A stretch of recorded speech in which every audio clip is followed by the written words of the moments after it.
Ay ma'am, ito po ba yung 70? Ako po yung karpenterang pinadala ng agency. Ha? Opo. Ikaw? Opo. Eh, mukhang hindi ka nga marunong humawak ng martilyo eh. Hindi po. Marunong po ako. Try niyo po muna. Ay, hindi ako naniniwala sa'yo. Tsaka bukod doon, mukhang hindi ka karpintero, be. Mukha kang magnanakaw. Anong plano mo? Nanakawan mo ako kaya ka nagpapanggap na karpintero? Hindi Karpintera? po. Kahit i-confirm niyo po dun sa agency, tinawagan niyo kanina. Ako po yung pinadala nila. Arian po. Arian Kilatan po. Sabihin niyo po dun. Hindi ko tinatanong kung anong pangalan mo at hindi rin ako interesado sa agency sinasabi mo. Kaya pwede ba umalis sa harapan ko? May ma'am, sayang naman po. Sayang ang araw. Pinadala na po ako dito. Sayang naman po yung per day kong sahod. Alam mo, ang kulit mo rin eh. Ma'am, sayang nga po yung araw ko. Pinadala na ako dito. Tapos wala akong gagawin dyan sa mga kukumpunihin sa sirang bahay niyo. Hoy! Ang kailangan ko nga karpentero! Karpentero nga, di ba? Karpentero naman po ako, mami. Karpentero ka ba talaga? Ay, ako yun! Karpintero kailangan nyo, di ba, ma'am? Karpentero, wala kang dalang tools? Anong walang tools? Kailangan nyo karpintero? Narinig ko kasi, dapat ma'am, ito yung tools ko. Gusto mo, utog kita sa muscles ko, ha? Ma'am, ito yung martilyo kong pinangahampas talaga sa lahat ng tubo. Ganun ba? Eh, halataan naman sa inyong dalawa eh. Ito, ang kulit ito eh. Saan ka ba pinaglihin ng nanay mo? At ganyan tumakbo yung utak mo. Eh, hindi ba halata na siya, ang karpintero, gusto ko, hindi ikaw? Ma'am, ako naman po talaga yung pinadala ng agency. Ano ikaw yung pinadala? Ako ma'am yung pinadala. Maniniwala ka ba, karpintero, babae? Baka nga mamaya yung tubo na pinapaayos nyo kung ano man yung sira. Lalong sirain ito. Yun na nga din ang iniisip ko eh. Baka imbis sa tubo lang ayusin, madagdagan pa dahil sa itsura niyan. Mukha nga hindi marunong pumukpok. Ma'am, maniniwala ka ba, babae? Mga babae, wala namang kwenta. Ma'am, hindi ko sinasabing ikaw yung mga babaeng may trabahong ganyan. Mga gayong trabaho na pang lalaki, dapat lalaki yung gumagawa, hindi yung babae mahina. Tingnan mo nga, pagkumparahin mo nga yung pagmumukha niyong dalawa, mga gandang kailangan ko. Alam mo yung parang sipagin ako magpasahod. Kung ikaw lang, Diyos ko, lalamya yung katawan ko. O, di ba? Tingnan mo! Giyang na giyang! Grabe naman po Energetic. kayo sa mga babae. Ma'am, try niyo po muna ako. I-confirm niyo muna sa Ay agency. hindi, Ako po yung pinadala ma'am, talaga. ako yung kunin mo. Kasi ma'am, tignan mo, gusto mo, testing mo palakasan ng hampas. Hindi na. Mababawasan pa yung ano mo eh. Nababatrip ako Ayoko, wag na. Wag, nako, nababawasan yung energy niya dahil sa'yo eh. Mamaya, Alam mo yung gawin mo, yung mga tools na yan, tingnan ko, di mo to magagamit ng maayos. Nako, kayang-kaya ko to gawin. Napagalitan po ako sa agency po. Kanya-kanya po kami ganito eh. Baka po ibawas sa sahod ko. Ma'am, baka may mga tools ka dyan sa loob na pwede ko magamit. Kasi, naiwan ko yung sa akin ma'am. Wala siyang dala. ano ka ba? Sabi mo yung muscles mo, okay na. Oo. Okay na ako sa muscles. Di ba? Inuntog ko sa muscles ko para magising. Sumuntog pa kita ulit, ha? Grabe naman. Ang grabe! Alam mo ate, yung mga trabahong pang ganyan, pang mga lalaking malalakas yan, hindi ka tulad mo, mahina ka. Anong kaya mong gawin dito sa bahay niya? Hindi naman po ako i-hire ng agency namin kung di ako marunong eh. Sumasagot ma'am, Alam mo kung ako sa'yo, hindi pagpukpok yung trabaho mo, mabokpok ka, yan ang bagay sa'yo. Pwede ba wag mo nga siyang agawan ng trabaho? Sa inyong dalawa siya naman talagang karpentero. At saka ako yung pinadala ng agency. Sige muna. Akin to. Galing din ako agency. Anong agency mo? POTG handyman po. Ay, ako din! Doon ako, ma'am. POTG. Handyman. Agency. Galing ako POTG, ma'am, ha? POTG ako. Napanood ko yan. Nanonood ako POTG, eh. Modus yung ganyan. Scammer to. Modus! Ayoko ng mga modus. Halata ka na, ate! Limang taon na ako doon. Kaya nga po, hindi ko kilala eh. Akin na po yung ano ko, mga tools ko. Akin Ay, nga! naku, huwag mo na ibigay yan. Baka may scam yan. Ay, naku, pumasok Scammer na ka tayo. ba? Aalis na lang po ako, balik niyo na lang po yung tools ko. Kasi Ano nga? kailangan ko po yan eh. Huwag kang scammer ka. Umalis ka. Ikaw yung umalis. Umalis ka na. Sir, yung tools ko. Ako sa'yo to. Umalis ka na. Alis na, bilis. Kala mo, ha? Teka nga lang, baka naman ikaw ang scam talaga. Scam ako? Ang aking kasagutan ay... Hindi po, ate! Ate, hindi ako scammer. Tsura ko naman, Bagay. Lahat ng mga sira dyan sa bahay mo, bubong, kung kusina, tubo, kahit buong bahay mo, ayusin ko na eh. May discount pa. Gusto mo may bonus ka pa sa akin eh. Ikaw naman. Huwag hindi na ako bibigyan ng bonus. Marami akong pera. Hindi kita bibigyan ng bonus. Pasasahurin kita ng... Ay, tara na ma'am. Kahit anong butas dyan, kahit gaano kasikip yung butas, papasukin, babarurutin ko na mga tulos ko yan. Eh, paano naman yung butas ko? Ay, nako ma'am, ibang butas yan. Gusto ko yan. Dito sa loob. Upo ka dito. Upo ka dyan. Upo ka dyan.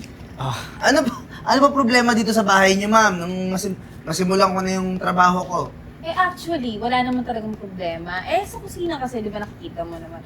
Medyo maliit kasi. Ang balo kasi, lagyan ng second floor. Pwede ba yun? Second floor? Tsaka balo ko na rin lagyan ng elevator. What Ay! you think? Kayang-kaya ko po yan. Kahit gawin ko pang third floor yung kusina mo, ma'am. Lagyan ko pa ng terrace. Gusto mo? Ay, gusto ko yan. Gusto ko yung mga ganyan. Eh kasi naman, ma'am, tamang-tama yung tao na pumunta dito sa bahay nyo. Ma'am, hindi nyo natatanong, 15 years na akong karpintero, lahat nung gawa ko, pulido. Eh, based naman kasi sa mga muscle mo, eh halata naman talaga Siyempre, napakagaling. batak na batak yan. Batak ako sa kulang. Syempre. Diba? Kiss mo. Mamaya na.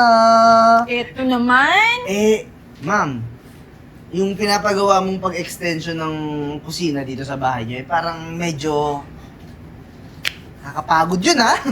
Wala pang... Gutom na kasi ako eh. Kailangan ko yata munang kumain bago ako magsimula ng gawain kasi hirap maghalo eh. Ano ka ba? Kakain ka agad? Pwede naman ako na lang muna. Kainin mo! Nagugutom na talaga ako. Kailangan ko ng energy para masimulan ko na yung trabaho. Ano bang pagkain mo dyan? Ganun ba? Tamang-tama. Nagluto ko ng pansit. Yako nun? Hindi ako nakain pansit. Ano? Burger. May burger Ay, ka? wala kang burger. Paano ba yan? Kahit siopaw, asado, Eh, wala din.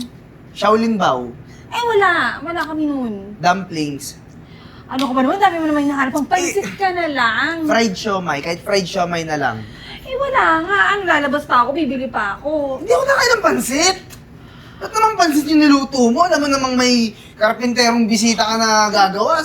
Papakain mo, pansit lang. Ano ka ba bang bahaba ng buhay? Yung carry na yun, laban na yun. Eh, ma'am, paano na lang ako gagawa ng trabaho ko nang walang energy, sustansya tong katawan ko? Baka mamaya, ganun lang ako magpukpok ko. Eh, hindi Kailangan ko ng energy, ma'am. Baka kahit pa paano, may convenience store naman doon sa labas ako nakita. Doon banda sa dulo ng kanto.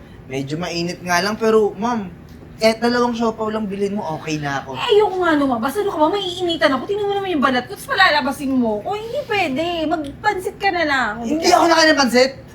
Oh. Ma'am, pag binilhan mo ako ng siopaw, mabubusog ako, magkakaroon ako ng energy, titigas yung muscle ko. Titigas yung muscle. Pero may iba pang titigas kapag binil... Kasi, ma'am, ang init din sa inyo. Ay, gusto ko niya. Ay, tigas nga. Pahawak. Ay, makurot. Oh. Kasi nagugutom na ako eh. Sige na nga, bakit? Ano gusto mo? Sige na. Siopaw nga ni! Siopaw lang ba? Sige, parang makurot mo na ulit. Sige na. Bumili Okay, ito na. Sa Dalawang gitna, nanginginig siopaw, pa. Ito na nga eh. Tsaka, milk tea na rin pala isa. Ano flavor? Okinawa. Kinawa? Okinawa. Sige na nga. 2 siopaw at isang... Milk tea. Milk tea. Ay, go! Sige, ito na nanginginig na. Ah!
Sulit nga ni...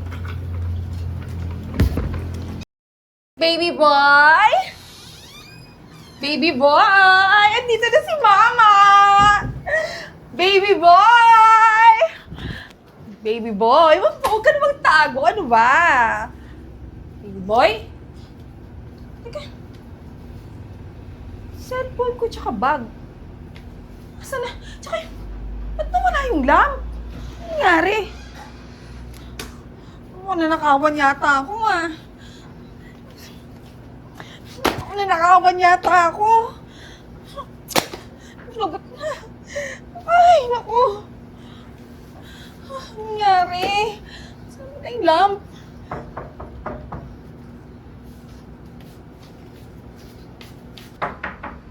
Tao po! Tao po! Ay, ma'am, balikan ko lang po. Hoy! Balakin ko lang po yung tools ko. Ikaw yung kanina, di ba? Kasamahan mo yung karpintero kanina. Sino pong karpentero? Eh, Yung kanina maputing lalaki. Yung sabi niya karpintero din. Nanakawan ako. Scam kayo. Kayo yung mga modus nyo to, ano? ay, ma'am, di ko po kilala yun. Ano hindi kilala? Kanina nga magkasabayan kayo Imposible naman. Ngayon wala na dito yung lampo na wala na yung mga gamit ko. Ma'am, ako po naka-uniforme. Yun po yung karpenterong yun. Hindi naman ako uniforme. Kailangan po, pag pupunta kaming client, naka-uniform kami. Magsisinungaling ka ba? Kanina naman nakita ko naman talaga magkasama kayo. Ma'am, di naman po ako nagsisinungaling. Sabi po ako ng totoo. Balikan ko lang po yung tools ko. Balikan? ko po kasi... Paano yung mga gamit ko na nawala? Ma'am, binalikan ko lang po talaga yung tools ko. Kailangan ko po bukas meron po akong appointment sa ibang bahay. Ay, hindi. Anong babalikan? Pumasok ka dito. Halika dito. ma'am, yung tools Tatawag ko- ako ng polis. Pumasok ka. Tools ko lang po. Pumasok ka dito. Ma'am, ba't mo naman... Hindi, halika dito. Ma'am, Umupo ka dyan. Di talaga ako magnanakaw. Hindi ko po kilala yun. Manahimik ka. Pero po cellphone. Cellphone po? Oo, malamang nawawala yung cellphone ko, di ba? Akin na, bilis. Tawag ako ng polis. Ma'am, di naman po talaga ako magnanakaw Ma'am, di Hello, po... sir. Kailangan ko po ng responde nyo kasi may naganap na nakawan po dito. Ito yung kasama ko babae, baka tumakas Ayaw niya pa aminin na nagnanakaw naman talaga siya.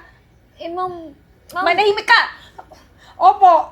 Dito po sa 70, Bagong Bayan Street. Opo, pumunta na po kayo. Dalian nyo na. Bakit nakasap ako ng babaeng to? Ma'am, ilang beses ko po sasabihin sa inyo, hindi ko nga po kilala yung lalaking yun. Wala akong pakialam. Hindi ako naniniwala hindi ka magnanakaw. Tsaka, sabi mo kanina karpentero ka, di ba? Opo, Hindi ka naman mukhang karpentero. May babae bang karpentero? Meron po sa company namin tinatanggap. Kanino pa sinasabing, sa agency nyo? Hindi naman talaga ako naniniwala. Di mga itsura mo? Ma'am, di naman kailangan basehan natin yung itsura Karpentero po talaga ako, maniwala po kayo. Babalikan ko lang po yung tools ko, sa alis na po ako. Hindi. Alam ko na yung mga modus nyo. Tinitiktikan nyo kami. Kaya ngayon anong gagawin ko? Ma'am, karpentero naman po talaga ako. Sa katunayan nga Anong yan. katunayan? Na magnanakaw ko talaga? Ma'am, hindi po. Hindi. Aminin mo na nga sana, di ba? Ma'am, di naman po talaga ako nagsisinungaling Manahimik ka, aminin mo na yung totoo. Ha? Halika nga rito, halika rito. Ibalik mo rin, ibalik mo na. Ibalik mo yung mga ninakaw mo. Sir, Anong nangyari dito? Narinig ko kayo sa labas sir, kasi ito babaeng ito ninakaw niya yung cellphone tsaka yung bag, pati yung lampara, pinagdiskitan pa. Sir Joshua, kilala niyo po ako. Tingnan mo, kilala mo si Sir Joshua? Ha? Kasi minamatsagan mo yung bahay. Naku, sir, mag-iingat tayo sa babaeng to. Naku, magnanakaw yan. Catherine, umigil ka nga. Si Arian yan. Alam mo ba siya gumawa ng bahay na to? Arian, ano ba nangyari talaga dito? Sir, di ba pinatawag niyo po ako? Ako yung pinadala ng agency para bumalik dito. May mga gagawin. Extension po ng kitchen niyo. Kaso po si ma'am, di pa ako pinapasok kanina. Tapos meron pong dumating biglang lalaki. Sabi niya siya daw po ang karpentero. Yun po yung pinapasok niya. Ngayon po, kaya lang naman ako bumalik dito kasi kukunin ko po yung tools ko. Kinuha po ng lalaki. Ibabalik, magagalit yung agency namin pag wala akong gamit. Catherine, puro ka na lang sablay. Ano, bakit di ka naka-uniforme? Kasi ako lang naman dito mag-isa, sir. Hindi ko naman alam na babalik kayo agad. So ganun, pag wala ako, ganyan yung ginagawa mo dito. Alam mo, puno na ako sa'yo Mabuti pa mag-impake ka ng gamit mo. Lumayas ka na. Sir, hindi naman pwede yun. Eh, siya naman kasi yun eh. Kilala mo yun, di ba? Kasabot mo yun. Kasabot niya yun, sir. Tumigil ka na. Lumayas ka na. Hindi ko nga kilala yun. Sir.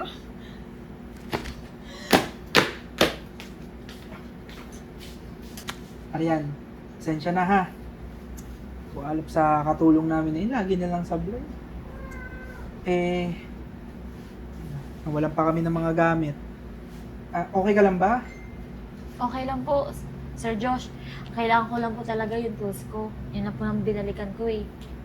Ako, tutuloy mo ba yung trabaho dito na extension na pinapagawa ko? Nakakahiya naman sa'yo. Eh sir, ano na tayo doon? Nagpirmahan na tayo doon eh. Sayang naman po yung kikitain ko doon. Tutuloy ko pa rin po. Alam mo, kaysa magkarpintero ka, hindi naman sa minamaliit ko, yung business partner ko kasi, nag-start siya ng construction firm. Alam ko naman na hindi ka engineer talaga, pero nakita ko yung abilidad dito. Alam mo kung paano mo pinaganda yung bahay ko. Nawalan lang ng gamit. Ay, nako. Gusto mo, i-refer kita sa kanya. Doon ka na lang pumasok. Nako, maniniwala ako na malaki may itutulong mo sa kumpanya nila. Talaga po, sir. Basta tapusin mo yung kusina ko, ha?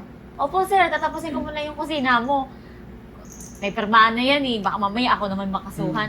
O sige, may contact mo naman ako. Text ko na lang sa'yo kung ano yung address ng opisina. Tawagan ko na lang rin yung kumpadre ko para makasikaso ka niya. Sige po, sir. Maraming salamat talaga, Sir Joshua. Salamat po. Ilang ano man. Paano ba? Kumain ka na ba? Actually po, hindi pa po eh. Pero okay lang po. Pagod na rin po kayo. Galing kayong business trip. Nagugutom na nga rin ako eh. Gusto mo dinner muna tayo? Sige po, kung okay lang po sa inyo. Sige, tara. Ba, balita ko kay kumpadre, ikaw na ang leading architect dito sa kumpanya niya. Promoted na naman. Kung hindi naman dahil sa'yo, hindi ko to mararating eh.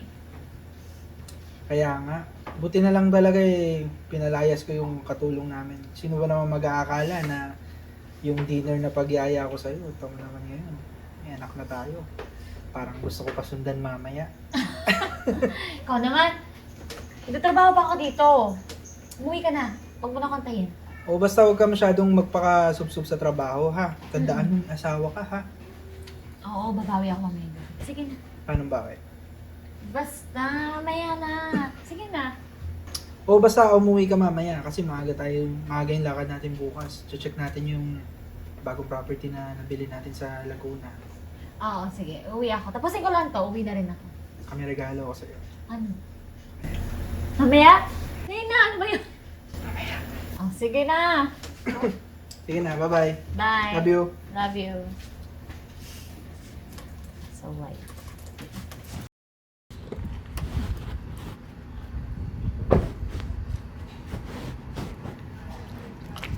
Hoy, hoy, hoy, ikaw babae ka. Kasalanan mo ba't ako naghirap eh? Ba't ako nagkagat to eh? Uy, hindi ko kasalanan yun. Ikaw ang gumawa ng tadhana mo, no? Hindi, kasalanan mo lahat to. Alam mo, kung hindi ka nagpaloko, kung hindi ka nadala sa kagwapuhan ng lalaki yun, hindi sana may trabaho ka pa ngayon, no? Sana, katulong ka pa rin ng asawa ko. Sino asawa mo? Si Sir Joshua? Oo. Kaya nga dito ako uuwi ako sa bahay. Eh, ikaw naman pala talaga ito itong malandi eh. Tinan mo? Hindi ba naman malandi? At magiging jowa mo si Sir Joshua? Alam mo ka, huwag mo isisi sa ibang tao yung pagkamiserable mo. Dapat nga, that time, ha? Kapwa mo babae yung inangat mo. Ako, kasi babae ka rin naman eh, pero ang ginawa mo, dinown mo ko. Ginudge mo ko, kesyo. Hindi ako mga karpintero, kesyo. Mukha akong magdanakaw. So, ano nangyari ngayon? Anong balik sa'yo? Eh di, ayan, nakarma ka. Sana piliin mo palagi maging mabuti, no? Eh, ang kapal ng mukha mo, dami mo rin pala sinasabi. Alam mo, bigyan mo na lang ako ng pera. Ba't kita bibigyan? Sino ka ba? Alis ka nga dyan. Alam mukha nito? Eh, siya nga itong hindi mukhang babae. Hay! Hay! Pala mukha mo! Ikaw yung baby boy na magnanakaw, di ba? Uy, di ako yun ha. Ano hindi ikaw? Ikaw yan!